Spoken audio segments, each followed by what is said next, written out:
वो एग्जाम में कैसे करेंगे वर्ड्स से? क्यों? साथ लेके चले जाओ। एग्जाम में तो स्पैचुलर। हाँ ये भी है। साथ रखना रहे, अच्छा। क्योंकि अगर आपको बहुत ज्यादा जैसे ओल्ड एज मिलती है पोस्ट मेनोपॉजल, उसके अंदर तो एंडो सर्वाइकल वैसे ही इतना ऊपर गया होगा, देन उस हम्म। तक तो आपका आयर स्पेचुला अदरवाइज भी नहीं पहुंचेगा। तो एक आपने ब्रश वाला भी लेके जाना है, बड़े इजीली अवेलेबल है लैब्स में। जी जी। ठीक है ना? थैंक तो बुकलेट भी ले जाना, क्योंकि वो तो फिर आपका कॉन्सेप्ट भी शो करता है ना। आप खाली आयर्स तो नहीं मारोगे। अगर 80 ईयर ओल्ड वहाँ खातून बैठी हुई है, उसका तो एंडोसर्वाइकल जो जंक्शन है वो इतना ऊपर होगा ना हाइपोस्ट्रोजेनिज्म की वजह से, तो फिर वो उसके लिए तो आपका आयर स्पैचुला एडिक्वेट नहीं होता, पैप्स वगैरह कर लेना भी हो आपने। अच्छा चले, अब हम आज का केस कर लेते हैं जी। डॉक्टर हसीना, करें स्टार्ट? जी ma'am, can I start the case? हाँ जी। मैम आवाज़ ठीक आ रही है? हाँ मुझे तो ठीक आ रही है। Ma'am, Parveen, wife of Sajjad, 30 years old, not formally educated, housewife, marriage since 16 years, grade 9, para 0 plus 8, last miscarriage at 2019, all recurrent molar pregnancies. Her blood group was B positive, contiguous marriage, resident of the Mehran town, which is 45 minutes distance from the Index Hospital. A patient admitted 19 days back. Her LMP patient have a known shower over dead, having gestational amenorrhea of the 9 months, admitted in the ward for the fetal maintenance surveillance in a view of the reduced amount of the liquor in on repeated earliest scan. History of presenting pregnancy: patient having a plain spontaneous conception when she was a 1 month overdue, then her urinary pregnancy done, which was positive. Her scan done after 2 months, which shows single alive fetus with the cardiac activity. Patient already on tablet folic acid 1 year back. There is a no any history of excessive nausea, vomiting. Patient having no any history of fever, flu, and rash. Patient having a no any history of the pervaginal PV bleeding, spotting and a discharge. BP check at that time which was normal. Blood and urine test done which was also normal. From the first trimester, patient on injection gravinon which end up at the 8 month of a gestation. A quickening field at the 5th month of a gestation. Patient satisfied with her fetal movement and the fetal growth. Patient, according to the patient, when she was 5 month gestation, her ultrasound done, which show reduced amount of the liquor. Anomalies scan done at the 20 weeks of gestation, which show no obvious gross anomalies. For reduced amount of the liquor, patient having a multiple IV infusion. She booked herself at JPMC at the 7 month of her gestation. There is a no any history of headache, blurring of vision, and epigastric pain. Blood and urine test done according to my patient in the second trimester, which was also normal. At the second trimester, patient having complaining of the easy fatigability and lethargy and weakness and shortness of her breath, and but her hemoglobin, her blood test done in which hemoglobin was normal. A patient also is screened for the diabetes, which was also normal according to my patient. There is a no any history of excessive urination, thirst, and appetite. A patient taking iron and calcium regularly, and 2 doses of the tetanus toxide received. Patient having a no any history of heat and cold intolerance. There is no any history of the joint pain, bleeding from the mouth, blood in the urine, and per rectal bleeding. There is no any history of the easy bruisability. There is no any history of a yellow discoloration of the sclera, but patient having complaint of the leg swelling below the knee, which is start at the 4 month of a gestation. Regarding her past obstacle history, first pregnancy conceived spontaneously after 2 months of a marriage. There is a history of excessive nausea and vomiting in that pregnancy, and patient having complaint of the vaginal spotting on and off. So her ultrasound done at the private clinic which show a moral pregnancy. So patient is scared about that ultrasound, so her she went in the private clinic and her DNA done. There's a no a history of the product of conception sent for the histopathology. According to the ultrasound reports which show a grape like structure, there is a no post evacuation complication like a vaginal bleeding, abdominal pain, and vaginal discharge. At second pregnancy, conceived after 8 months of a miscarriage. Her pregnancy is 1.5 months of a gestation that proceed by the vaginal bleeding and end up in DNE at the JPMC. After evacuation, her beta ECG followed, which was in leg according to my patient. Patient don't know about the histopathology report which was sent or not. Her third are all repeated miscarriage at the 2.5 month of gestation. Her inter-pregnancy interval was 8 to 9 months, and all gestation was 2.5 months, followed by the PV spotting. So her DNA performed in a view of the absent cardiac activity, and according to my patient, ultrasound report show a molar pregnancy. There is a no post-evacuation complication like a vaginal bleeding, a fever, and abdominal pain. There is a no any sign and symptoms of the metastasis like headache, syncope, and jaundice. Patient consult about her beta ECG, which was regularly done two and weekly, and her doctor tell that when it was level was 0, so it's a normal, and you conceive after a 1 year, but patient conceive at after 8 months of a miscarriage. There is a no any history of a, drug history in a view of chemotherapy like a methotrexate. Her age of menarche was 12 years. Her cycle was 6 by 28 with a regular cycle. There is no any history of dysmenorrhea, dyspareunia, intermenstrual bleeding, and postpartum bleeding. There is no any history of a pap smear. Couple never practice any contraception except a withdrawal method. There is no any history of the vaginal discharge. Patient regarding past medical history, patient having no history of hypertension, diabetes, asthma, and patient never admitted in the hospital. Regarding surgical history, patient having 8 DNA performed. Uh, some are at JPMC, and two were at the private clinic. Regarding her family history, there is no any history of hypertension, diabetes, asthma, chronic liver disease, chronic renal disease, and molar pregnancies in a family. Regarding personal, patient not habitual of pan chali and gutka, sleep and appetite normal. Regarding her diet history, patient taking vegetable and fruits and meat once a week. Regarding the drug history, there's a note significant. Regarding blood transfusion history, patient transfuse 1 to 2 blood in each DNA during the procedure. Regarding socioeconomic, husband age 35 years, he is shaped by occupation, earned 60 to 70,000, and living in the own house, and all basic facilities of the life made with the ease. Ma'am examination बता दो. A young age woman sitting on a bed comfortably, well oriented. Her BMI is 37 kilogram per meter square. Pulse is 84 beats per minute. BP is 110 by 70 millimeter of mercury.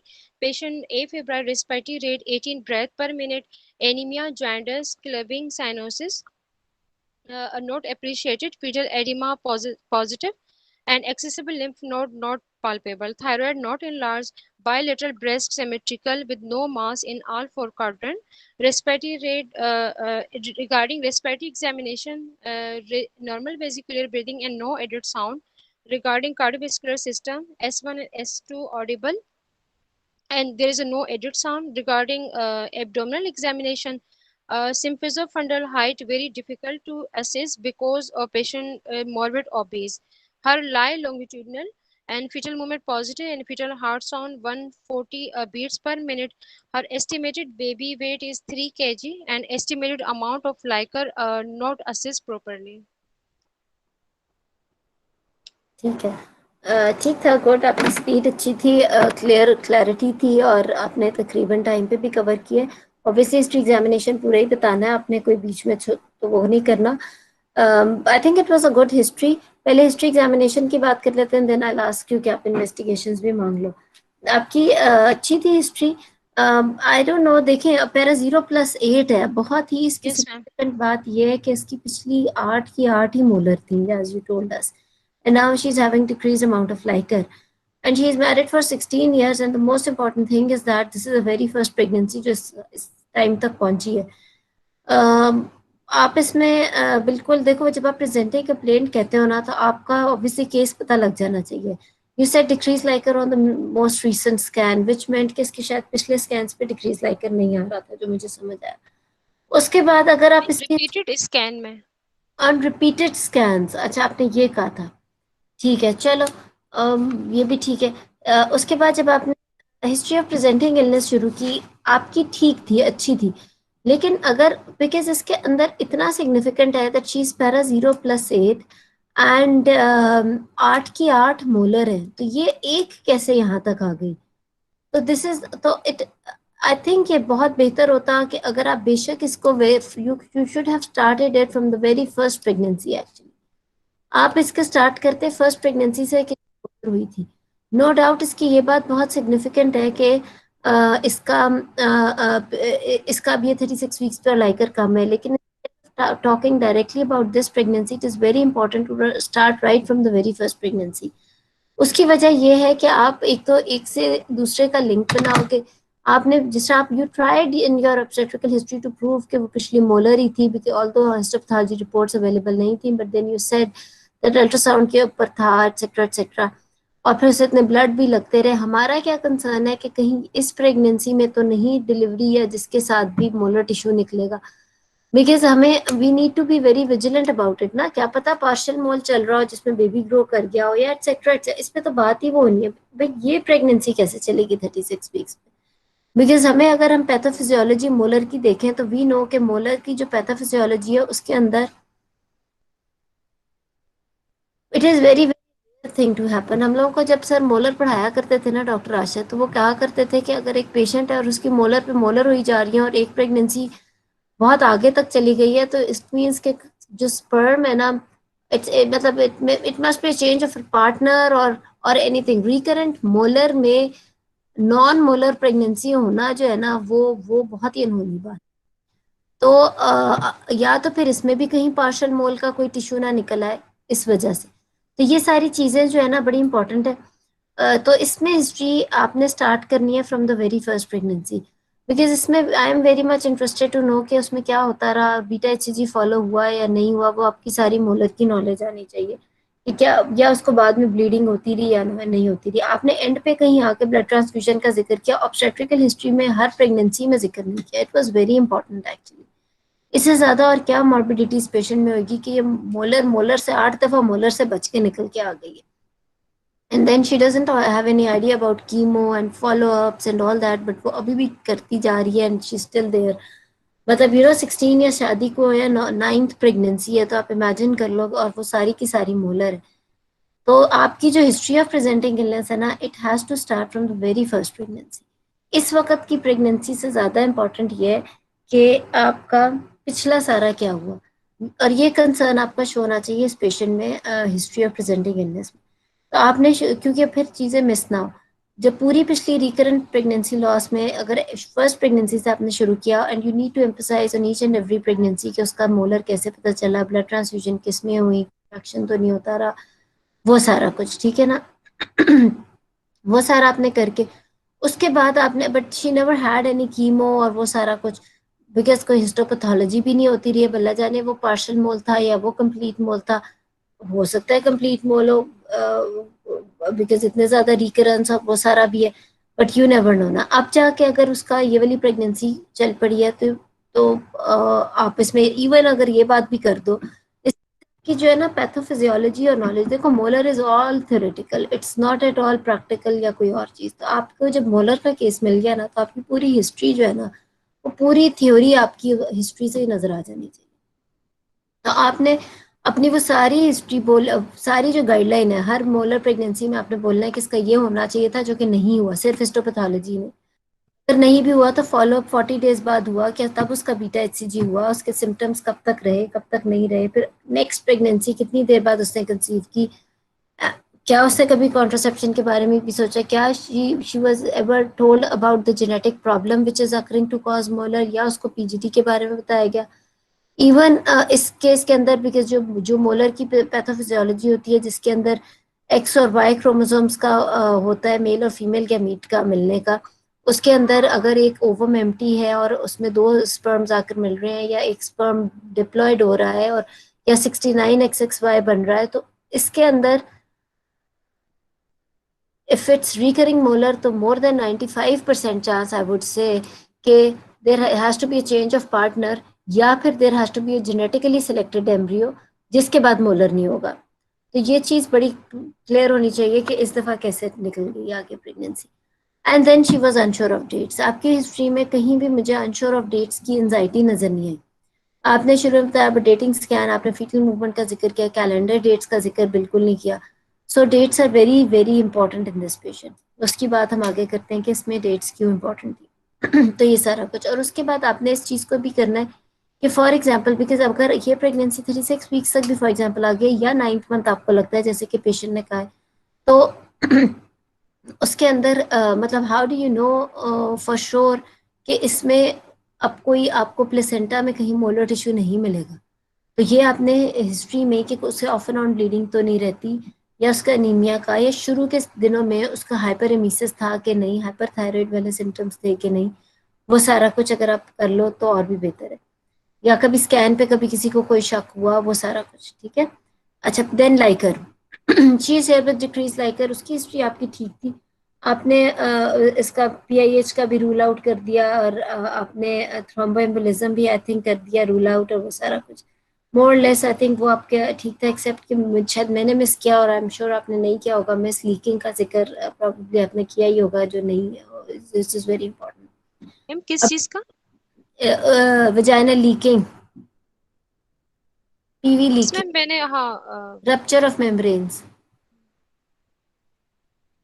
हाँ, it is very important ना। Decrease Likert में तो सबसे पहला तो pre prom ही आ जाता ना कि लीकिंग ही तो नहीं होगी जब डिक्रीज लाइकर के साथ आ गई है, तो वो यस मैम, बहुत। मैंने गश ऑफ फ्लूइड नहीं बोला, हालांकि बोलना चाहिए मैम।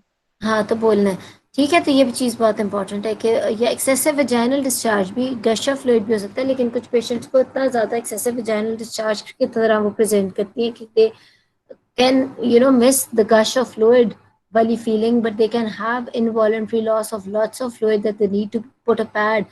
तो वो उस तरीके से भी आप कर सकते हो। तो खैर ठीक है, तो ये सारा। उसके बाद आपने एग्जामिनेशन, जरा अपना एब्डोमिनल एग्जामिनेशन प्लीज दोबारा बोलना। यस मैम, एक मिनट।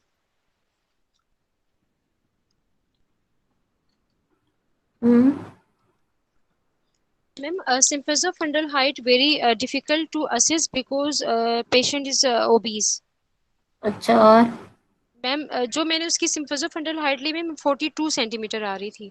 नहीं, आप पूरा बताओ ना, बस अपना बताओ जो आपको लग रहा था। Ma'am symptoms of fundal height very difficult to assess because patient is morbid obese, lie longitudinal, presenting part cephalic, fetal movement positive, fetal heart sound 140 beats per minute, estimated baby weight is 3 into 3.2 kg, estimated amount of liquor not assessed properly. अच्छा, देखो, एक तो इसको ना आपने order में करना है ऑब्वियसली। चलो, मैंने एकदम से बीच में इंस्पेक्शन आपको एब्डोमिनल एग्जामिनेशन क्या कह दिया, तो आपने obviously you have to start from inspection and then you do palpation। palpation starts from superficial tenderness, deep tenderness, visceromegaly, and then you talk about fundal height and all. If you're talking about estimated baby weight and everything, then how can you not talk about fundal height?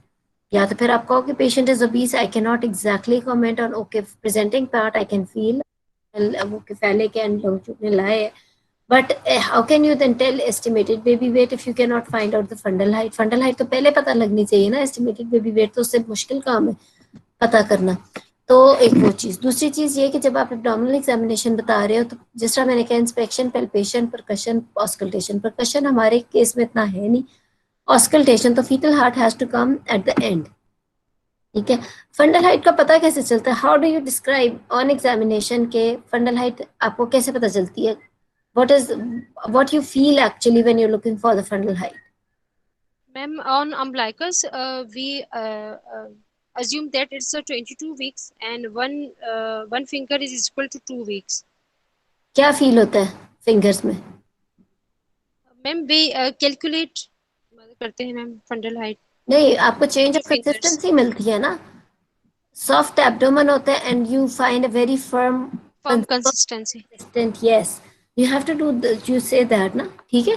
कि firm consistency मिलती है, and then you put a marker on it और you put a finger and then you measure it with the measuring tape or with your fingers, या जो भी better with the measuring tape, और फिर then you calculate it with your fingers. ठीक है, तो ये अब इस केस के अंदर तो फंडल हाइट बहुत ही जरूरी थी। देखो जो गायनी का केस है ना, उसमें ओबेसिटी वाली चीज मानी जा सकती है कि ओबेसिटी की वजह से आपने कह दिया कि आपको मैस का पता नहीं चला, या आपने कह दिया कि आपको यूट्रस के साइज का उस तरीके से पता नहीं लग सका। लेकिन ऑप्स के अंदर फंडल हाइट मिस कर देना, या फिर आप हाँ आप ये कह सकते हो कि एस्टिमेटेड बेबी वेट और amount of liquor can not be found out because of increased obesity, लेकिन फंडल हाइट पे कमेंट किया जा सकता है ओबेसिटी के साथ। ठीक है ना, तो वो आप नहीं मिस कर सकते हो। एंड देन यूर सेइंग कि अब 42 वीक्स मिल गई तो क्या खैर, चलो बहरहाल, क्योंकि अब इसके अंदर अगर डिक्रीज लाइकर वो पेशेंट कह रही है तो you have to be very much sure ना कि आप क्या करें। तो आपका एग्जामिनेशन जो है ना इस वक्त, हिस्ट्री आपकी ठीक थी, बॉर्डर लाइन थी वेरी फ्रेंकली। अगर इसको आपने बहुत अच्छा करना है तो यू हैव टू, आपकी आपकी हिस्ट्री के अंदर ये सारी चीजें कवर होनी जरूरी हैं। आपका मोलर की पूरी knowledge, if you are saying that she had all previous 8 pregnancies जो कि मोलर थी, उसकी वजह ये है कि अगर वो मोलर नहीं थी तो वो फिर रिकरेंट प्रेगनेंसी लॉसेस की क्या कॉज थी। उसके अलावा फिर आपका डिक्रीज लाइकर की नजर आनी चाहिए, देन अनश्योर ऑफ डेट्स नजर आना चाहिए। सो ये सारा कुछ अगर आपकी प्रेजेंटिंग कंप्लेंट होती, ठीक है, with the decrease amount of Likert on repeated scan, और बीच में आप अगर प्रेशर्स प्रेगनेंसी का भी जिक्र कर देते तो और भी अच्छा हो जाता, लेकिन चलो वो आप फर्दर आप लेटर ऑन रिस्क फैक्टर्स में ऐड कर सकते हो, तो आपका हो जाता। ठीक है, अच्छा अब मुझे आप इसकी इन्वेस्टिगेशन मांगो Hasina. I want the blood group and RH factor. B I want the positive. complete blood count with the date in which I want the hemoglobin, total leukocyte count and platelets. Haemoglobin इसकी 8 है, और Ma'am, I want the mean corpus volume, mean corpus hemoglobin, and mean corpus hemoglobin concentration. Hypochromic, microcytic hypochromic. Ma'am, I want the serum ferritin level. नहीं, not available. Ma'am, I want the viral marker, hepatitis B, surface antigen, and anti-HCV. Negative. Ma'am, I want the COVID PCR. Negative. I want the urine detailed report in which I want the microscopy and biochemistry. Normal.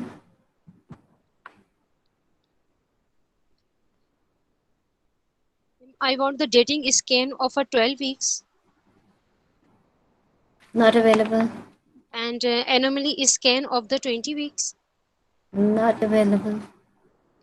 I want the growth scan, fetal biometry from 28 weeks, 32 weeks, and the 34 weeks. चलो, we'll talk about it. Okay. I want the serum urea and creatinine. RFTs यानी कि Yes, ma'am. not available. I want the oral glucose tolerance tests because patient gave me the history. Normal है, वो दिखा दिया मैंने। ठीक है, अगर ये हिस्ट्री ना देती तो जीटीटी कराते। Yes, ma'am. This is a screening method, so ठीक है, we ठीक है। GTT is not a screening method. GTT is a diagnostic test. Remember, OGTT. GOGTT is a diagnostic test. It's not a screening test. ये बहुत अहम Yes, ma'am. बात है जी। आगे ठीक है, नॉर्मल है, मैंने बता दिया GTT. Ma'am, I want the previous discharge report. Which previous discharge? Previous and histopathology report.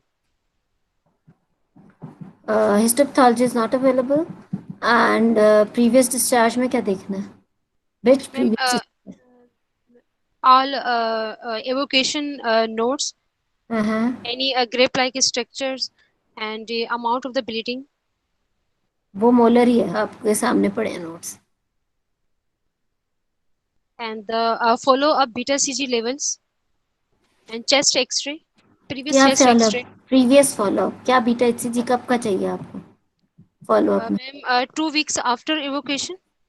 अच्छा, मैम जो सीरियल बीटा सीजी लेवल्स. किस तरह? Initially, for us 6 weeks, I want the weekly beta CG levels, then fortnightly up to the 6 month, and I will check that either it's normal in 8 weeks of 8 weeks after evacuation or not.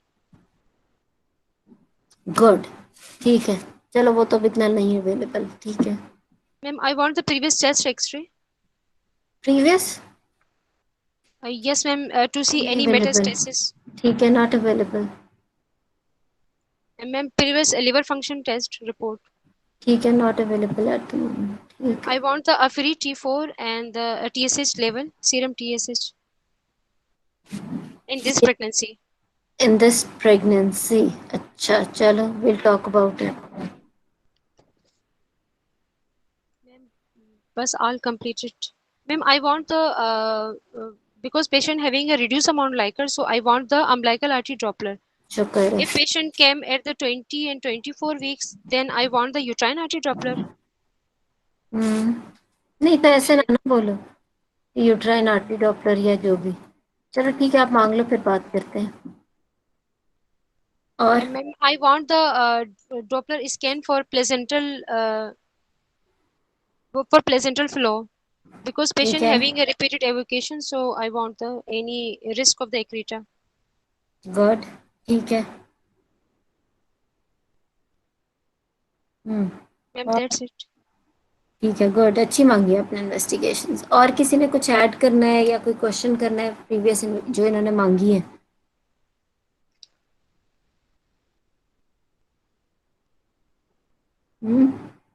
देखो मेरी बात सुनो, इसमें आपको अभी fundal height नहीं मिली, ठीक है, and you are not sure about the dates also, right? So you don't exactly know कि क्या ये वाकई वो है, डिक्रीज लाइकर का केस है या नहीं। मरीज ने कह दिया तो बंद तो नहीं, कई दफा मरीज वैसे भी कह देते हैं, कई दफा एग्जामिनर ने उन्हें कहा होता है, जो समझदार पेशेंट बैठे होते हैं, कि आपने कह देना है कि आपका डिक्रीज अमाउंट ऑफ लाइकर था, एटसेट्रा एटसेट्रा, इवन कुछ भी मिसगाइड करने के लिए इवन ये भी कह देते हैं एग्जामिनर, उसको क्या कहते हैं, एब्सेंट मूवमेंट का कह देते हैं, आईयूडी वाले को कह देते हैं कि मूवमेंट नॉर्मल बोल देना, etcetera etcetera. So you know कुछ भी हो सकता है, तो आपको अपनी फाइंडिंग्स पे बहुत रिलाई करना है, ना सिर्फ एग्जाम में, अदरवाइज भी क्लिनिकल प्रैक्टिस में भी फाइंडिंग्स, जो एग्जामिनेशन फाइंडिंग्स हैं, देर वेरी वेरी इंपॉर्टेंट। तो फंडल हाइट अगर आपको रिड्यूस नहीं मिली तो आप ये कह सकते हो कि my further investigations will depend on my ultrasound finding report. However, if you are getting the Doppler done for to rule out accreta, that was a very good point to say. वो अच्छी बात है, लेकिन Doppler for the umbilical artery flow वो तब हम कराएंगे कि because we need to be sure कि is it really a case of oligohydramnios और आईयूजीआर, एक चीज। दूसरा आपने कहा यूट्राइन आर्टरी डॉपलर, अव्वल तो ये पेशेंट आई नहीं 20 वीक्स पे ना, तो एग्जामिनर ने आपसे पूछा खुद से क्यों अपने पाँव पे कुल्हाड़ा मार रहे हो, और यूट्राइन आर्टरी डॉपलर फिर वही बात है कि हाई रिस्क केसेस में कराओगे तो फिर वो एक नई डिस्कशन शुरू हो जाती है आईयूजीआर के हाई रिस्क में, कि किस में आप कराओगे और किस में नहीं कराओगे 20 वीक्स पे। She is not a case of PIA, she is not a case of thrombophilia, she is not, वो सारा कुछ इसमें है नहीं, तो फिर आप यूट्राइन आर्टरी की बातें क्यों कर रहे हो? डिक्रीज लाइकर भी अल्लाह जाने अब इस दफा है कि नहीं है, सो उस पर आप कहोगे कि I would like to know ये सारा उसका प्रीवियस स्कैन्स देख के then I decide about my further investigations, ठीक है? तो वो हाँ, उसके अलावा जब आपने स्कैन मांगा, it was good that you asked about the serial growth scans, that is a better term to use instead के ग्रोथ स्कैन फ्रॉम 28 32 इस तरह की बात करो, बिकॉज सीरियल ग्रोथ स्कैन का हिसाब अलग होता है, अगर वैसे ही बेस लाइन डॉपलर कराना है उसका हिसाब अलग, serial growth scan at least 2 weekly होता है, अगर डॉपलर क्रॉनिक किसी डिजीज में करा रहे हैं तो वो 28 और वीक्स पे होता है, मतलब वो डिफरेंट है ना, तो you need to just say serial growth scan, और अगर डॉपलर कराना है तो फिर आप उसको दूसरी तरह बोलते हैं, तो वो उस तरीके से। And when you talking about scan then you need to say all the things, आपने फिर उस तरह बोलना है कि आपको एग्जैक्टली क्या क्या चाहिए, आपको बेबी का सिंगल है नहीं है, you never know, it's a partial mole जिसमें एक बेबी ग्रो कर गया है और एक नहीं किया, वो भी तो हो सकता है, या फिर एक प्लेसेंटल टिश्यू आपको मोलर का साथ में मिलता है, दीज थिंग्स डू हैपन। पूरा का पूरा कई दफा अगर बेबी आ जाता है और उसके पीछे पीछे मोलर वाला प्लेसेंटा डिलीवर भी होता है, we all have seen such cases, एक आध बार हमने देख ही लिया होता है ट्रेनिंग में भी, या अदरवाइज भी कैसा हो जाता है। तो ये बड़ा इंपॉर्टेंट बात है। और लेकिन आपकी हिस्ट्री बहुत स्ट्रांगली सजेस्टिव थी, because she never had any hypertension. ये जो मोलर टिश्यू पीछे से निकलता है ना, इसके अंदर पेशेंट का बीपी, और she is a case of pre-eclampsia otherwise. ये चीज आपने हिस्ट्री में बहुत ब्यूटीफुली कवर की थी, अपना पीआईएच और प्री क्लेम्शिया की सारी चीजें। सो वो जो कि बहुत ज्यादा लिंक बना रहा था कि ये इस दफा मोलर टिश्यू है कि नहीं। मैम उसके लिए यूट्राइन आर्टरी डॉपलर नहीं करना चाहते because the risk of the pre-eclampsia? Risk of pre-eclampsia, तो देखो, आप यूट्राइन आर्टरी डॉपलर की जो बात कर रहे हो ना, वो और है, मैं और कर रही हूँ। मैं तो इस पेशेंट के अंदर बात कर रही हूँ जिसके पिछले इतने सारे मोलर प्रेगनेंसी रह गई है, और मैं इसको प्री एक्लेम्प्टिक बना रही हूँ, क्योंकि अगर इस दफा भी मोलर टिश्यू के अंदर है तो definitely she is going to be pre-eclamptic as well as severely hypertensive because of the molar tissue in the placenta. जो आप यूट्राइन आर्टरी डॉपलर मांग रहे हो, वो मांग रहे हो कि अगर मोलर नहीं भी है तो भी इसका पीआईएच हो सकता है। जो मैं कह रही हूँ उसमें यूट्राइन आर्टरी के अलावा भी मोलर टिश्यू नजर आ जाएगा स्कैन के ऊपर, ठीक है ना। मैम जो प्लेसेंटल एट्रोफोप्लास्टिक डिजीज है, that is the diagnosis on the histopathology after delivery of the placenta. No, जो अल्ट्रासाउंड है, नो डाउट 100% तो बायोप्सी बताता है, लेकिन ultrasound can tell you a lot of things, grape like materials in placenta, hyper, वो सारा कुछ आपको, जब एक बेबी ग्रो करता है ना, partial mole, when you got a good baby जो ग्रो भी कर रहा है, लेकिन there is a molar tissue in the placenta, तो ग्रेप लाइक वेसिकल्स आती हैं अल्ट्रासाउंड पे। You get the suspicion of molar on ultrasound, although delivery के बाद हिस्टोपैथोलॉजी के ऊपर मोलर कंफर्म होता है and the type of mole is confirm then, ठीक है ना। Otherwise ultrasound is a very good modality to make a diagnosis at least. Okay ma'am. ठीक है। तो इस वजह से, अच्छा, और उसके बाद आपने बाकी तो आई थिंक आपकी इन्वेस्टिगेशंस बहुत अच्छी थी। You talked about thyroid function test in this pregnancy, क्यों? Because maybe this pregnancy is with the molar pregnancy, or her TSH उसमें level फिर आपने कहना है, मैं is. Further investigations depend on my ultrasound report, ठीक है ना। अगर अल्ट्रासाउंड पे कोई मोलर का सस्पेशन नहीं आया तो हमने जबरदस्ती मोलर नहीं बनाना, एक्सेप्ट कि इसकी क्लिनिकल पिक्चर बहुत ज्यादा इस तरफ जाए, क्योंकि जो पेशेंट होती है पार्शियल मोल का, उसके अंदर एटलीस्ट 20 वीक्स के बाद out of control blood pressure, she is very much pre-eclamptic. वो आपको, यस, किसी ने लिखा beta HCG levels are also very high in them, और वो सारा, वो तो इसलिए भी क्योंकि वो एक तरह से ट्विन विद मोलर हो गया ना, वो तो अदरवाइज भी ज्यादा होंगे, लेकिन वो, अगर आपके सिम्टम्स इतने ज्यादा जा रहे हैं कि मोलर टिश्यू आप सस्पेक्ट कर रहे हो प्लेसेंटा में, ये पेशेंट काफी स्मूथ है उस सेंस में। इसमें तो इवन मुझे ये भी शक हो रहा है कि पता नहीं लाइकर भी कम था कि नहीं। तो डॉक्टर रूबा, मैम जी, कुछ ऐड करना था। ये पेशेंट काफी लोगों ने देखी है क्योंकि अभी ये दोबारा भी एडमिट हो गई है। She stayed in the hospital for quite a long अच्छी टाइम, बात है। शॉर्टली। मैम बेसिकली वो खुद मुंह से भी बता रही थी, जब उससे प्रेजेंटिंग कंप्लेंट पूछी थी कि मेरा एसी बढ़ा हुआ आ रहा है। She was admitted because of increased abdominal circumference, good size baby करके एडमिट रखा हुआ था उसको, and they तो had फिर इसका done मतलब है डॉक्टर सीना की फाइंडिंग्स ठीक थी एब्डोमिनल एग्जामिनेशन की। मैम आपने अगर कॉन्फिडेंट नहीं होना, अगर आपको 42 वीक्स मिला है तो आप यू नीड टू से इट्स 42 वीक्स, राइट। वही बात है। डिफरेंट जी स्कैन डॉक्टर। जो है वो बढ़ा हुआ आ रहा था उसका, क्योंकि मैंने भी हम्म scan देखे थे लाइकर का। मैम आई डोंट रिमेम्बर कि रिड्यूस लाइकर, मुझे नहीं याद पड़ता मैंने किसी भी स्कैन पे देखा हो। मैम इसका 16 वीक से इससे slightly reduce amount of Likert, फिर इनका 28 वीक्स पर स्लाइटली रिड्यूस अमाउंट लाइकर, फिर अगेन जो 20 वीक्स पर लाइकर आया तो उसमें ठीक आ गया।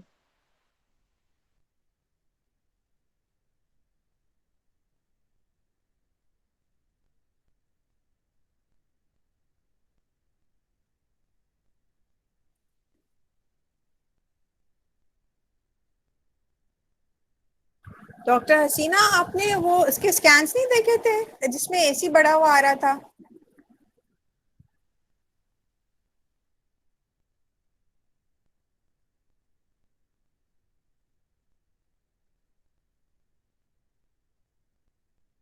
हेलो डॉक्टर, जो मैंने इसके स्कैन देखे थे उनमें जो है ना, इसका कोरिस्पॉन्ड टू गेस्टेशनल एज ही था।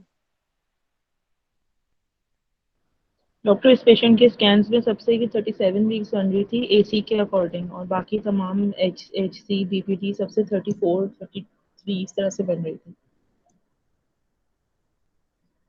और जब मैंने हिस्ट्री ली तो उसने मुझे गुड साइज बेबी का तो कुछ भी नहीं बोला, और जब सिम्फिसोफंडल हाइट चेक की तो वो रेस थी काफी। आपने वार्ड में देखा था पेशेंट को? जी जी, वार्ड में पेशेंट देखी। तो इतना मतलब वो खुद ही बता रही थी कि मेरा एसी बढ़ा हुआ है और जो है स्कैन पे, अच्छा आई डोंट नो अभी जो अब जो एडमिट हुई है उसमें उन्होंने AC corresponding to gestational age दे दिया है। अच्छा, फिर ये स्कैन ना मुझसे मिस हुए हैं शायद, वो उसकी फाइल में तो नहीं थे। डॉक्टर हसीना, इसका ब्लड शुगर लेवल रेस था? नहीं, इनका नहीं, 6 इसके फाइल इसके वार्ड में ब्लड शुगर जो है ना मॉनिटरिंग हुई थी, लेकिन ब्लड शुगर नॉर्मल थे। ये गुड साइज जी से जी, नहीं है लेकिन 6 शुगर प्रोफाइल इसका नॉर्मल था, ओजीटी भी नॉर्मल है। इसका ओजीडीटी इसीलिए हुआ था, उसका एज भी एवन भी हुआ था, उसने मुझे खुद बताया, हिस्ट्री भी, ओजीडीटी भी हुआ था, 6 शुगर प्रोफाइल, 24 आवर प्रोफाइल भी इसीलिए हुआ था, ये गुड साइज के लिए कॉज रूल आउट करने के लिए, लेकिन आया नहीं, इसका कोई डायबिटीज की कोई भी वो नहीं आया। मुझे लग रहा है कि ये पेशेंट ओबीज है ना, इस वजह से हम मिस इंटरप्रेट कर रहे हैं उसकी सिम्फिसोफंडल हाइट को। नहीं, इसी तरह एक पेशेंट थी, प्राइमरी पेशेंट मैंने देखा, वो भी गुड साइज 40 वीक्स था। तो जब हिस्ट्री ली तो उसकी ये फैमिली हिस्ट्री थी, हस्बैंड भी यानी कॉन्स्टिट्यूशनल यानी बहुत ज्यादा लंबा था फलाना, तो हो सकता है इसी वजह से, जिस तरह सर के कॉन्स्टिट्यूशनल जैसे ये लार्ज साइज उस वजह से हो, जब हाँ डायबिटीज भी जी, नहीं है। मुझे भी यही लग रहा है, और वो बहुत ही मतलब बीएमआई भी क्योंकि उसका अगर रेज्ड फैमिली है। हिस्ट्री लो ना, फैमिली हिस्ट्री अभी ये लास्ट टाइम प्राइमरी को मैंने देखा तो 36 वीक्स थी, लेकिन फंडल लाइट 42 आ रही थी, लेकिन तो पोली भी नहीं, फैमिली तो कोई हिस्ट्री भी इश्यू नहीं मेंटेन है था। गुड साइज बेबी की हाँ, ना। अच्छा, गुड और ना साइज की इसने फैमिली, या बताया, खुद वो बहुत ज्यादा लंबी हो, इस तरह हो। अच्छा मुझे याद नहीं है, मैंने क्योंकि एग्जामिनेशन लिखी नहीं है ना, मुझे वैसे वो नहीं है एग्जामिनेशन का, मुझे याद नहीं, लेकिन हिस्टोपैथोलॉजी इसने बताया था, मेरी हुई है मेरी ना, जितनी जो इसने प्रीवियस इवैक्यूएशन की, इसने कहा मेरे पास पड़ी हुई है रिपोर्ट। डॉक्टर, इसकी हिस्टोपैथोलॉजी भी हुई थी और इसकी ना बीटा ईसीजी इवैल्यूएशन भी हुई है हर प्रेगनेंसी हाँ, में, जो इसने खुद करवाया except doctor Rupa, except first and fourth. है। डॉक्टर रूबा, आप म्यूट हैं। वही मैं बोल रही थी, मैंने कहा पता नहीं बात। द थिंग इज कि मेरा असल में ना कनेक्शन का प्रॉब्लम हो गया था, और एकदम से लैपटॉप के अंदर, सो आई एम बैक नाउ, शुक्र है वो दोबारा कनेक्ट हो गया। अच्छा, हाँ नहीं ठीक है, कोई बात नहीं, क्रिस्टोपैथोलॉजी भी हुई है, कोई ऐसी बात नहीं, क्योंकि जाहिर ही बात है वो लगता तो ये है कि कंप्लीट मोल तो नहीं है, इस वजह से सरवाइव किए जा रही है, वरना तो obviously without chemo and anything, without chest symptoms और सब कुछ, वो तो ना रही होती।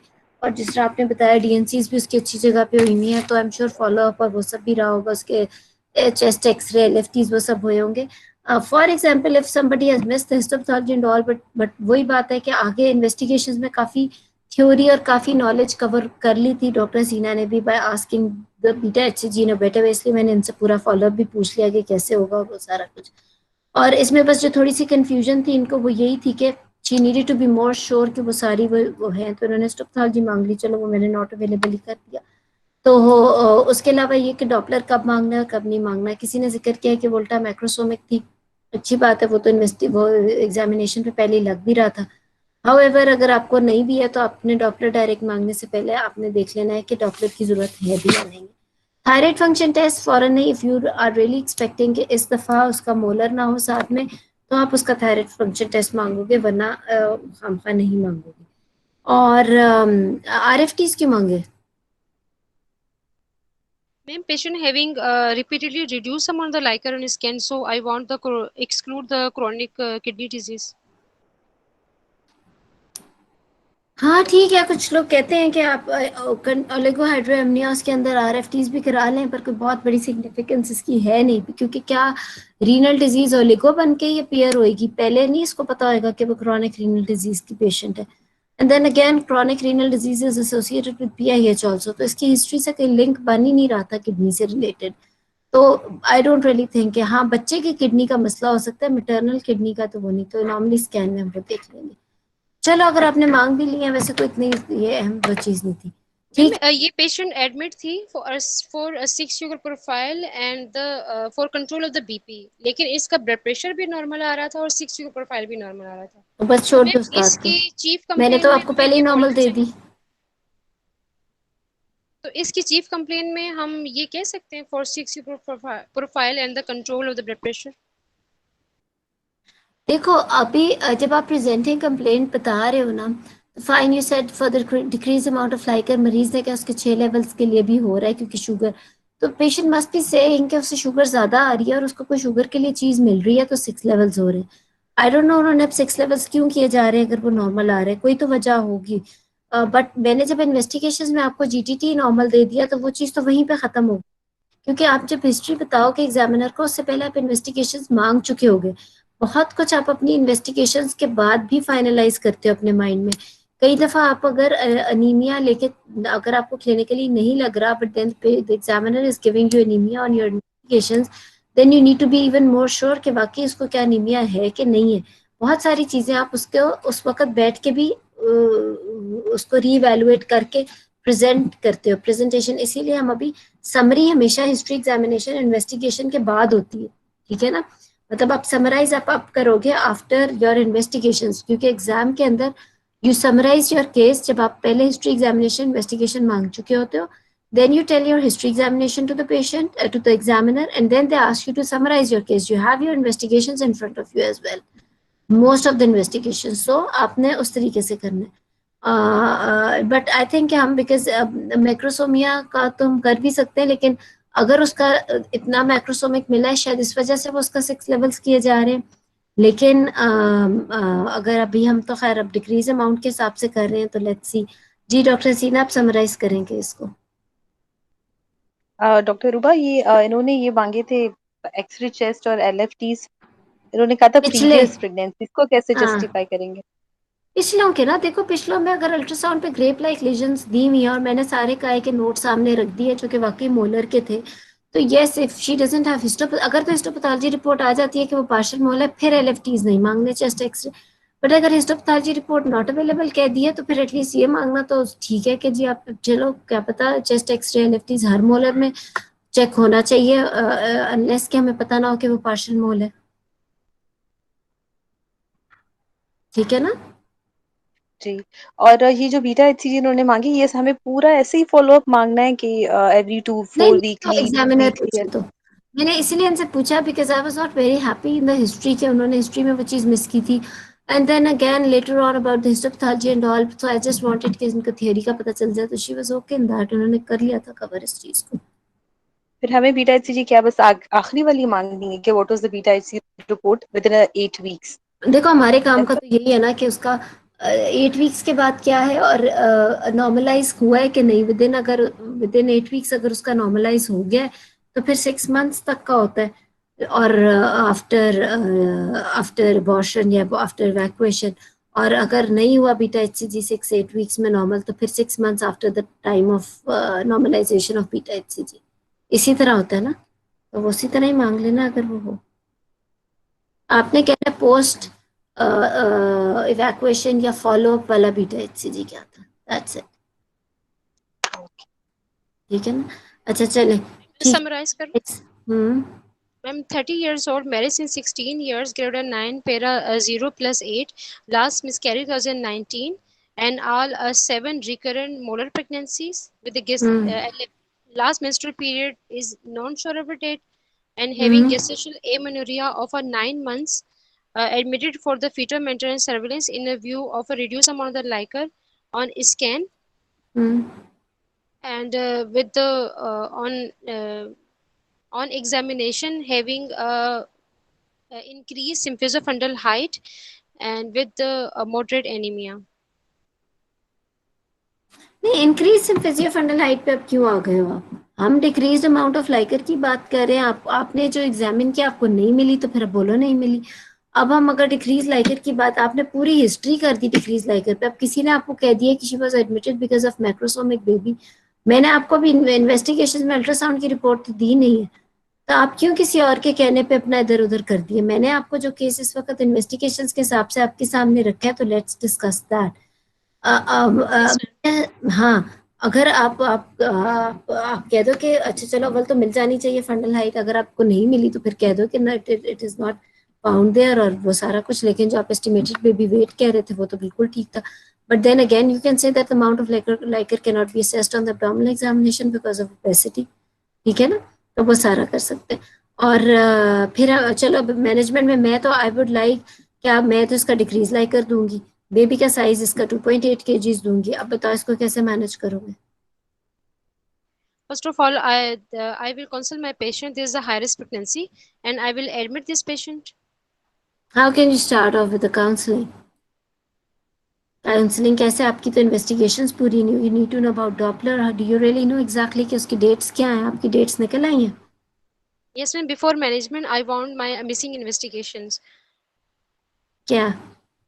like a dating scan up to the 12 weeks, and then I want the anomaly scan of the 20 weeks, ठीक है, and then I ऐसे नहीं want. बोलना ना. अब देखो मैंने आपको डिक्रीज लाइक कर दिया है अव्वल स्कैन पे. पहले तो अव्वल स्कैन के पीछे पड़ जाओ कि बेबी का लाए क्या है, प्रेजेंटेशन क्या है, सिंगल है नहीं है, उसकी एनॉमलीज क्या है, किडनी की एनॉमलीज है कि नहीं, कि लाइकर क्यों कम है, Recent scan बोलना है चाहिए. नॉर्मली कि नहीं है, उसका मेल बेबी है कि नहीं, जेंडर ऑफ बेबी बता दें इन अ वे, बिकॉज लाइकर कम है, क्या पता यूरिथ्रल कुछ हो, वो सारा.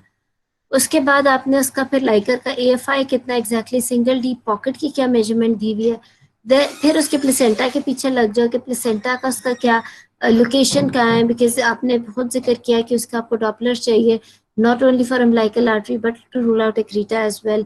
वो सारा कुछ कितना इंपॉर्टेंट है ना, ये सारा कुछ इस तरीके से मेंशन करना. उसके बाद then you need to start off with the dating scan. Why, because I need to know about the dates of the patient.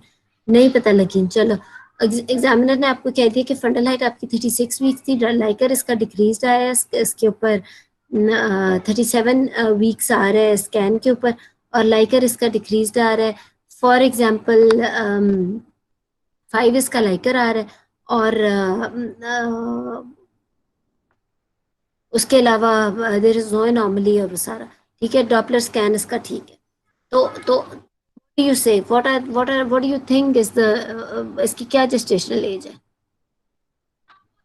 Ma'am, 36 plus 2 weeks है by 11 weeks of scan. नहीं, मैंने आपको सिनेरियो दिया, आप उस फाइलों में से निकल आओ जो मरीज आप देख के आए हो. मैंने जो सिनेरियो आपको दिया है, what do you think is probably the date gestational age of the patient, जो सारा आपके सामने है इस वक्त. 36 वीक्स आपकी फंडल हाइट आ रही है, 2.8 kg बेबी का वेट है, लाइकर कम है, BMI 37 ही है, और स्कैन के ऊपर इसके 37 वीक्स की मेजरमेंट्स आ रही हैं, एंड लाइकर इज 5. 37 weeks हुई. नहीं, देखो मेरी बात सुनो, मैंने बड़े सारे क्लासेस ले लिए अनश्योर ऑफ डेट्स पे. प्लीज आप उस पे यूट्यूब पे जाकर देखो पिछले लेक्चर्स भी. It is very important. वैसे मैं ये नोट कर रही हूँ कि पिछले तकरीबन मेरा ख्याल है कि हर क्लास में अनश्योर ऑफ डेट्स ही केस होता है. तो इट मीन्स कि अनश्योर ऑफ डेट्स हमारे कॉम में बहुत कॉमन है. Nobody remembers the dates and you need to know exactly how are you going to manage this unsure of dates patient. ठीक है ना. तो इसके अंदर जो अनश्योर ऑफ डेट्स है, अब इफ आई एम सेइंग, ये तो बहुत इजी सिनेरियो है. आपने कहना है कि जी अभी वाला जो रीसेंट स्कैन है, you are not giving me any dating scan, या 8 से 12 वीक्स वाला स्कैन आपने मुझे नहीं दिया. This recent scan is not a very reliable source के जिसपे मैं जेस्टेशनल एज बताऊं. ऐसा ही है, we all know that it has to be +- 3 weeks. तो because the baby is not anomalous, she is not hypertensive, kidneys बच्चे की ठीक है, यूरिथ्रल ऑब्स्ट्रक्शन कोई है नहीं, et cetera et cetera. So I don't really find out any other cause of oligohydramnios. From the recent scan, she's at 37 weeks, which means that she may even be post-dates. हमें जो third trimester में हर patient की 36 weeks के करीब fundal height मिलती है. Baby का वजन 2.5 से 3.5 kg के बीच में मिलता है. हमें स्कैन के ऊपर 37, 35, 36 वीक्स के ही पैरामीटर्स मिलते हैं. तो +- 3 weeks करें तो she must be even post-date, and post-date can be the cause of a decreased liker.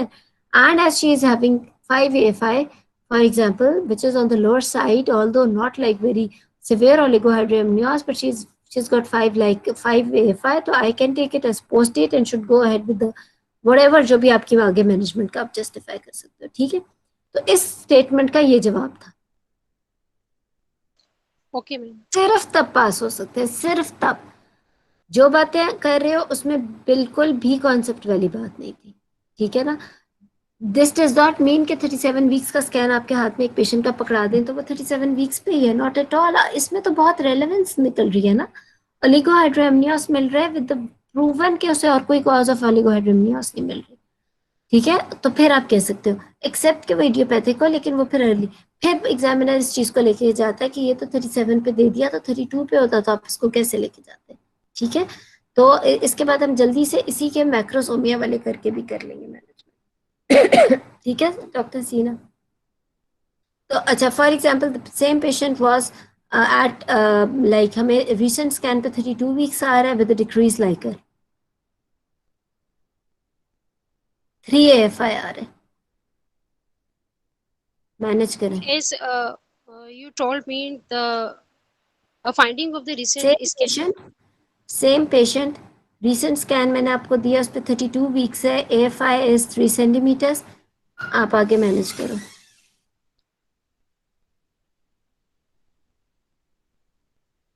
Ma'am, admit my patient and consult my patient. There, the patient you having a reduced amount of the liquor. So I will do the fetal maintenance surveillance. Regarding the fetal surveillance, I will do the give you a fetal kick count chart. Then I will do the CTG, and I will give DEXA cover, and I will take the देखो इस तरह history से of नहीं, patient. मैंने इसकी gestation बदली ना patient की, तो आपने इसका 60 सॉरी इसका आपने लेके जाना है। जैसे मैंने 36 37 वीक्स पे 32 वीक्स पे लाई, तो you should say that I would like to reassess the patient, reassess the patient regarding history, examination, investigation. History में it's a precious pregnancy. She is at 32 weeks. The liker is coming low. ये mild, moderate, severe वाले oligo में आ चुका है। तो I need to know exactly कि कहीं leaking तो नहीं हो गई, हाइपरटेंशन, या मैं दोबारा causes of decrease Likert re-evaluate करूंगी, ठीक है। उसके बाद मैं इसका एग्जामिनेशन करूंगी कि कहीं लेबर पेन्स में तो नहीं है, डिक्रीज लाइकर है, CTG ठीक है, एक्सेट्रा एक्सेट्रा, अल्ट्रासाउंड कराऊंगी, डॉपलर कराऊंगी, ST रेशो देखूंगी, reverse absent and diastolic flow को रूल आउट करूंगी, ताकि अकॉर्डिंगली मैं आगे इसको लेके जाऊं। And then she is having a very precious pregnancy in a way that she is married for 16 years, right. और फिर आपने इसको लेके जाना है according to different guidelines. 3FI is very less, अगर 35 वीक्स तक भी ले जाओगे तो इट इज वेरी गुड। आप 35 वीक्स पे ले जाके आफ्टर डेक्सा कवर इसको you can go ahead because it's 16 married for 16 years है, such a precious pregnancy, आप डायरेक्ट सिजेरियन भी ऑफर कर सकते हो। आप अकॉर्डिंगली पेशेंट से मोड ऑफ मैनेजमेंट डिस्कस कर लोगे, सिजेरियन वर्सेस डिलीवरी, ठीक है। मैं जल्दी से सारे पॉसिबल सिनेरियोस इस पेशेंट से रिलेटेड कवर करी, and then we are now going to discuss the original patient, जो क्योंकि सबने मेजॉरिटी लोगों ने असल मरीज देखा हुआ। असल मरीज जो मेरी समझ में आया वो ये है कि the same patient 30 years of age who is married for 15 years, gravida 9 para 0 plus 8 with all molar pregnancies, DNC histopath done, right, and now admitted because of the work of macrosomic baby as well as what else, कोई बता दे मुझे। M 6 your profile and control of the blood pressure and the reduced amount liquor on the previous scan. ठीक है, ये सारा कुछ। तो considering the same findings, अगर हम इसी को ही लेके चलें तो स्कैन पे भी अगर हम वाकई कहें कि मैक्रोसोमिक बेबी है, और लाइकर बता दे, कोई स्कैन बता दे पेशेंट का, रीसेंट स्कैन बता दे, बिकॉज आप जिन सब ने देखा है तो वो आप प्लीज जल्दी से मुझे इन्वेस्टिगेशंस बता दो ना इसकी, so that we can discuss the original patient as well. Ma'am जो मैंने इसके पेशेंट के स्कैन्स देखे थे वो उसमें परसिस्टेंटली AC बढ़ा हुआ आ रहा था, abdominal circumference. ठीक है, ठीक है, that's it. And what about the amount of liquor? Ma'am, as far as I remember, I saw it to be normal, adequate. Normal, right? Fine. So it was a macrosomic. Just slightly reduced liquor लिखा हुआ था बस. Slightly reduced. Okay, fine. So basically ज़्यादा macrosomic, because okay, fine for the, because it's a precious pregnancy, इसलिए किसी ने इसको admit ही कर लिया, which is a very good idea, because macrosomic baby अगर है तो वो कहीं IUD ना हो जाए. But how had they finalized the dates? Dates का क्या किया हुआ था? Because it's a macrosomic baby. 11 weeks का स्कैन हुआ था 11 क्या ऊंचा थोड़ा सा बोलो, I don't know, there some problem बाद में मैं अपने लैपटॉप 11 की क्लास 11 वीक्स के स्कैन से डेट्स निकाली थी 36 + 2 वीक्स बन रही थी 11 वीक्स का स्कैन था 36 + 2 वीक्स पे, alright, and what was the size of the baby? Ma'am recent scan की बात कर रही हूँ हाँ हाँ, नहीं अब जस्ट मैम जो लास्ट जो स्कैन रिसेंट पे था क्या था उसमें बेबी का साइज? 2.8 kg लिखा हुआ था क्या था साइज? मैम 2.8 kg हाँ, और जो रिसेंट स्कैन है वो उस फाइल में मुझे तो नहीं मिला 2.8 kg at 36 weeks, are you, I'm like okay fine, लेकिन डॉक्टर फॉर 33 वीक्स एग्जांपल, का डॉपलर हुआ हुआ हाँ था। इस पेशेंट का 33 वीक्स का डॉपलर था। उस डॉपलर में जो है एस्टिमेटेड फीटल वेट 2.7 केजी था। ये दिस 25 इज मई का व्हाट डॉपलर था। बिल्कुल 33 वीक्स इसमें 2.7 केजी वेट था और अम्बिलिकल आर्टरी डॉपलर का रेजिस्टिविटी इंडेक्स -0.5 दिया हुआ था। उसके अलावा अमाउंट ऑफ लाइकर के लिए कोई एएफआई नहीं था, लेस देन एडिक्वेट लिखा हुआ था और बाकी सारी चीजें तो जो FL okay fine, so 6.0 this is very very important. जो 33 वीक्स का है ना, उसके अंदर बहुत सारे मसाइल थे, स्पेशली बेबी का weight and also the FI, and it's such a precious pregnancy, so they better admitted her, और एडमिट करके उन्होंने इसके पहले 6 लेवल्स कर रहे हैं, and what were the sugar levels in this patient? Madam doctor वो सारे नॉर्मल थे। एफबीएस पेशेंट की एक 88 की 3 दिन उन्होंने सिर्फ 6 शुगर लेवल्स किए थे। 3 दिन के बाद प्रैक्टिस को अबैंडन कर दिया था और वंस ओनली शुगर चेक करते थे कभी प्री मील्स। कितनी आती थी? 88 की एफबीएस थी और बाकी फ्लक्चुएटिंग थी, कभी 100 कभी 120 इस तरह की सारी रीडिंग्स थी, लेकिन सब जो है ना 130 से कम थी।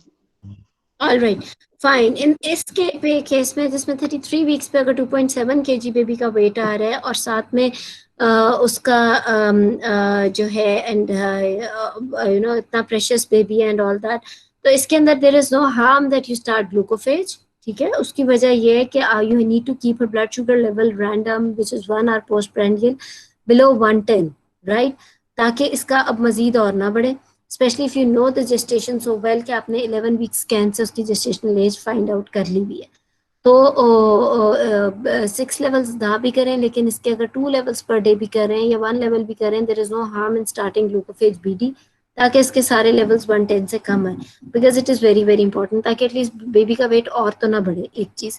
दूसरी चीज़ ये कि then decrease AFI, if it is just less than, then yes we need to know exactly about the AFI or single deep pocket at least, ताकि उसके अकॉर्डिंगली हम इसको डिसाइड करें कि हमने कितने वीक्स तक लेके जाना है, because if it is severe और मॉडरेट भी इवन ओलिगोहाइड्रेमियोस है तो 35 वीक्स तक, अदरवाइज हम 37 तक भी इसको लेके जा सकते हैं with monitoring, of course feto maternal monitoring जिसको हम कहेंगे। तो और बेबी का 2 वीकली हम उसी तरह ग्रोथ स्कैन कराएंगे, स्पेशली एस्टिमेटेड बेबी वेट के लिए, just to be more sure कि वो बहुत ज़्यादा, and then again you can always say कि इसके ब्लड शुगर लेवल्स इतने वो तो नहीं आ रहे, because that is the commonest cause of macrosomia, except कि इसका एनोमलस बेबी ना। एनोमलस की बात मैं इसलिए बार बार कर रही हूँ because macrosomia with decrease liquor and considering the previous history as well, वो सारा कुछ इसमें एनोमलीज के चांसेस हो सकते हैं जो कि प्रॉब्ली बर्थ के बाद भी पता चले, लेकिन अगेन मैक्रोसोमिया का तो यही ट्रीटमेंट है कि you have to keep all blood sugar levels less than post prandial at least 120 से कम, नहीं तो 110 से कम जरूर रखें, और फास्टिंग 100 से कम। और बाकी ये है कि आप 2 वीकली इसका वो स्कैन कराओगे, और if it is she is having decrease amount of liquor, तो इवन अगर आप इसका biophysical profile twice a week भी कराना चाहते हो तो जरूर करा लो, और डॉपलर इफ नीडेड, अगर डॉपलर के अंदर ST रेशो ठीक आ गया तो फिर आपको इतना वो करने की बार बार यू नो वीकली कराने की जरूरत नहीं है, वो आप फिर अदरवाइज, और स्पेशली अगर ग्रोथ भी इसकी ठीक है बेबी की, तो फिर you don't need to get it repeated again, ठीक है? Ma'am Yes, ma'am. ऐसे पेशेंट को हम एडमिटेड ही रखें? देखो, 2 चीजें होती हैं इसमें एडमिशन, जैसे कि मैंने पहले भी क्लासेस में सारा प्लान, हम एक दफ़ा और भी वो सारी चीज़ दोबारा कर लेंगे बिकॉज एग्ज़ाम अब करीब आ गया, तो इट्स बेटर कि हम वो सारा एक चीज़ एक दफ़ा कंपाइल भी कर लेंगे कि whenever you are talking about admission of the patient you need to tell the reason as well. आप ये बताओगे कि she is a precious, she is having a precious pregnancy, previous 8 abortions, and now 2-3 risk factors may which can even lead to IUD. अगर वो patient compliant है, if she is educated enough या उसका इतना IQ है कि she understands कि उसने शुगर लेवल्स करने हैं, and she can contact you daily as well, कि वो आपको अपने शुगर लेवल्स भेज रही है, तो you may not need to admit her. लेकिन अगर वो इतनी नहीं कंप्लायंट लग रही या वो इतनी नहीं लग रही, तो you can keep her in the hospital at least for 2-3 days, ताकि आप उसका ये सारा कुछ स्ट्रीमलाइन कर दो, and then you can call her in the follow up visits. लेकिन जब बायोफिजिकल के लिए 3 days के बाद बुला रहे हो, तब उसका फॉलो अप भी हो सकता है। और अगर आप लेकिन अगर वो इतनी भी समझदार नहीं है कि 3-4 दिन हॉस्पिटल में रख के सब कुछ स्ट्रीमलाइन करके भी भेज दो, and you are not sure कि she is really going to follow all your advice, you can keep her in the hospital till the time of delivery as well. Excuse me ma'am, मुझे oligohydramnios से पूछना था कि देखिए 525 जो है normal होता है, ठीक है। अब लेस देन 5 का तो मॉडरेट, एंड लेस देन 3 पे फिर हम उसको सिवियर ओलिगो बोलेंगे ना। तो अब जो अगर सिवियर ओलिगोहाइड्रोमिया तो फिर हम उसको टर्मिनेट 35 पे करेंगे अगर पेशेंट 32 वीक्स का आई है। 35 तक तो लेके जाएंगे एटलीस्ट। तो अगर सिवियर है तो हम उसको विद इन 24 आवर्स को नहीं करेंगे नहीं, टर्मिनेट। सिवियर को आप 35 तक लेके जाओगे। मोर देन यस, माइल्ड वाले को सिवियर और मॉडरेट 35 तक लेके जाओगे। जो माइल्ड वाला है ना, उसको आप 37 तक लेके जाओगे। जो माइल्ड है ना, इट इज 5 और लेस देन 5 to 7 वाला जो है ना, बहुत सारी अमेरिकन गाइडलाइन भी जो है ACOG के, उन जगहों पर 5 to 8 एक्चुअली लिखा हुआ है, नॉट इवन 7। कि अगर देखो किसी का 6 आता है, तो you don't exactly say it is normal, need to be more vigilant at least. ये है तो लोअर साइड पे ही ना AFI। तो इसलिए इस तरह के पेशेंट को आप 37 तक लेके जाते हो, और इवन कुछ जगहों पे 38 वीक्स भी लिखा हुआ है। लेकिन अगर वो 3 to 5 है तो 35 वीक्स। बट यस, अगर एब्सेंटी लाइकर आ गया या फिर 1 आ गया AFI, तो that is very very less. But again जो सिवियर भी है, उसको 35 वीक्स तक का लिखा हुआ है। Within 24 hours।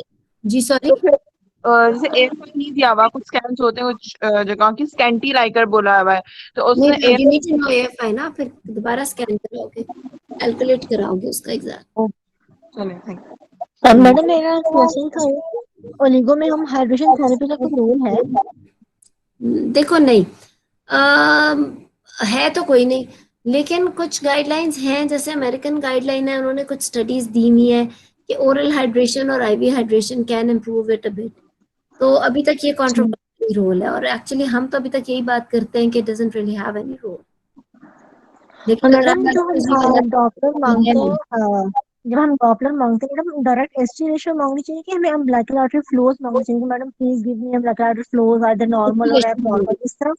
इतनी डिटेल ना करो, टाइम नहीं ना वेस्ट करना। आपने तो अपना मरीज मैनेज करना है और उसे घर भेजना है और कॉन्ट्रसेप्शन डिस्कस करना है। मैडम फिर डॉपलर किस तरह मांगना चाहिए, क्या सूटेबल वे है, काइंडली बता दें आप। डॉपलर जब आप टर्म पे मांग रहे हो तो अम्बिलिकल आर्टरी डॉपलर मांगोगे, और उसके अंदर ST रेशियो कहोगे। अम्बिलिकल आर्टरी डॉपलर किस चीज के लिए? ST रेशियो के लिए या क्रीटा के लिए, बस। ठीक, थैंक यू मैडम। अगर माइंड में ना भी उधर है अम्बिलिकल आर्टरी या कौन सी आर्टरी, तो अपने सेंट्रल फ्लो ब्लड फ्लो के लिए पूछ लो बस। डॉक्टर इस पेशेंट को ये प्लान किया हुआ था कि इसका सिजेरियन सेक्शन करेंगे 36 weeks with backup of 4 pint of Pexels and 4 pint of FFPs।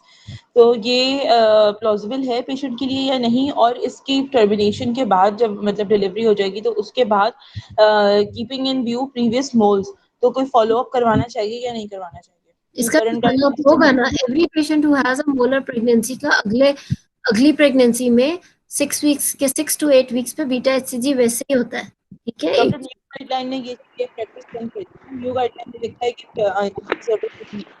Sorry क्या? डॉक्टर 2020 में जो CTP की RCSD गाइडलाइन आई है ना, उसमें उन्होंने कहा है कि अगेन तो जरूरत नहीं है फॉलो अप की after subsequent. You can give the reference CG follow up तो कराएं। लेकिन अब दिस पेशेंट हैड 8 molars, तो वैसे तो ये भी है कि चलो फिर I don't know, you can give a reference of new guideline as well. वो ठीक है, अगर उन्होंने दिया है तो वो कर दो, वो ठीक कह रहे हो, वो तो बड़ा सॉलिड रेफरेंस है। और दूसरी चीज ये कि और भी आपने क्वेश्चन पूछा था कि इस पेशेंट की जो प्लान में लिखा था backup of 4 Pexels and 4 FFPs at the time of caesarean section, वो क्यों लिखा था ये, मतलब ये वो क्या ये जरूरी है, क्या ये कहना चाहिए प्रोवाइडेड कि नहीं कि वो तो पर मैंने HB8 दे दी, वो तो इस बार तो हमने खैर डिफरेंट सिनेरियोज एक ही पेशेंट से रिलेटेड की, इसलिए हमने कंप्लीट मैनेजमेंट नहीं की।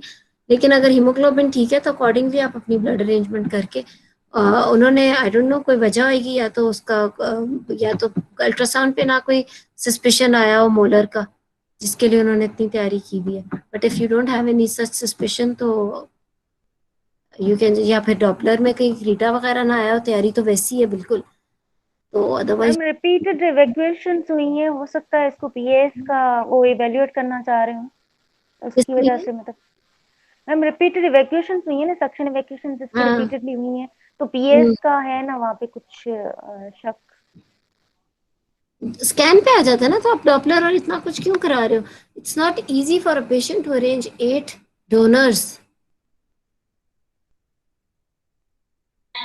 मैम अस्सलाम वालेकुम ma'am, moderate and severe oligo में हम अपनी मैनेजमेंट में इलेक्टिव सेक्शन को ही प्रेफर करेंगे ना? प्रेफरेंस तो जाहिर है, देखो एक तो आप कर भी 35 वीक्स पे there are more chances of failure of induction then there is decrease like, तो आप बिल्कुल कह सकते हो। लेकिन अगर और कोई कॉन्ट्राइंडिकेशन नहीं है तो there is no contraindication for normal delivery as well. Ma'am लेकिन अगर लेबर में नहीं जाती तो इंडक्शन तो नहीं प्लान करेंगे, फीटस तो डिस्ट्रेस में चला जाएगा इतने कम लाइकर के साथ। ऑप्शन दे दोगे ना, ऑप्शन में जो नंबर 1 आप बोलते हो वो आपकी प्रेफरेंस होती है, तो वही आपकी प्रेफरेंस है बिल्कुल। जब ऑप्शन दोगे एसपीडी की तो बताओगे ना कि there are high chances of IUD और इंट्रापार्टम डेथ। जी मैम। जैसे प्रीवियस 3 में तो हम ऑप्शन ही नहीं देते ना, वो तो एब्सोल्यूट कॉन्ट्राइंडिकेशन है, this is a relative contraindication. जी ओके, ठीक है ना। मैम इस पेशेंट में जिसको ये मोलार प्रेगनेंसी, जो मोलर प्रेगनेंसी हम डिस्कस कर रहे थे, during this gestation beta HCG का कोई रोल है? नहीं,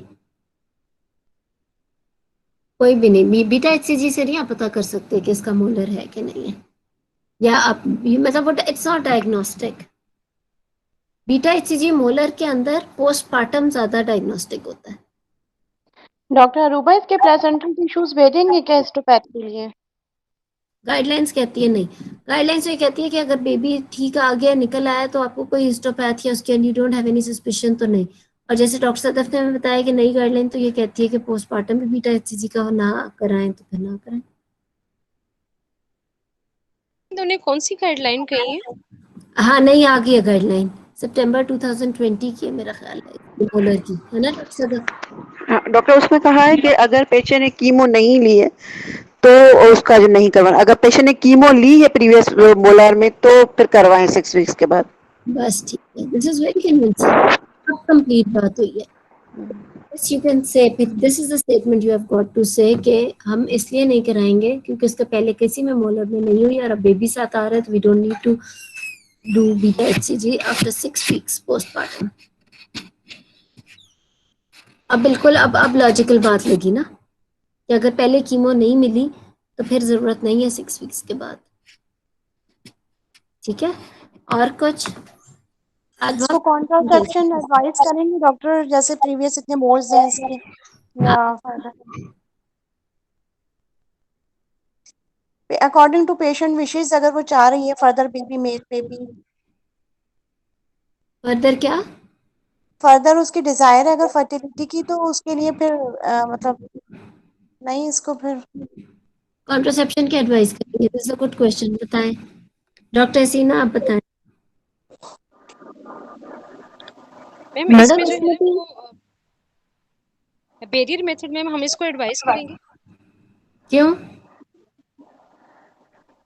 And after the delivery of the placenta, there is a no any gross anomalies seen on the placenta. There is a no any contraindication और for all of the contraception. Ma'am इसको हम indication very good, indicated है। Very good, this is the answer. ठीक है ना, ये कोई अभी तो नहीं थी ना मोलर, आप प्रॉपर्टी भी रख सकते हो, आप इसको सारा कुछ वो कर सकते हो।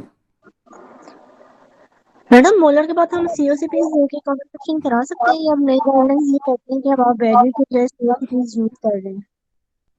हाँ तो कर लें, गाइडलाइन की बड़ी अच्छी रेफरेंस है।